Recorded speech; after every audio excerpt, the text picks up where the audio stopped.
ഹരേ കൃഷ്ണ. സർവം രാധാകൃഷ്ണാർപ്പണമസ്തു. ജയ് ജയ് ശ്രീ രാധേ രാധേ. സ്വാമിയെ ശരണമയ്യപ്പ. ഭഗവാന്റെ ആ 18 പടികളെക്കുറിച്ച് ഒന്ന് പറയാം. ഒന്നാമത്തെ പടി, ഇരുമുടിക്കെട്ടുമേന്തി ഒരു പടി ചവിട്ടുമ്പോൾ പരബ്രഹ്മം എന്ന് ഭജിച്ചിടുന്നു. രണ്ടാമത്തെ പടി, പരമപവിത്രമായ പടി 2 കയറുമ്പോൾ ഗുരുവെന്നും വായുവെന്നും നമിച്ചിടുന്നു.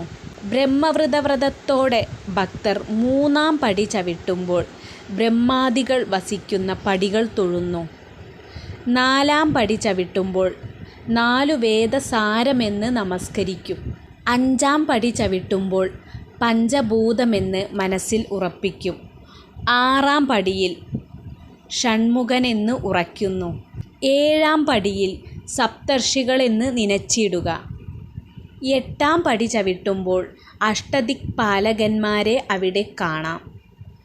9-ാം പടിയിൽ നവഗ്രഹാദികളെയും ഭജിച്ചിടുന്നു. 10-ാം പടിയിൽ കയറുമ്പോൾ ദശാവതാരമെന്ന് ഉള്ളിൽ അറിഞ്ഞിടുന്നു. 11-ാം പടിയിൽ ചവിട്ടുമ്പോൾ പരദേവതമാരെ ഭജിച്ചിടുന്നു.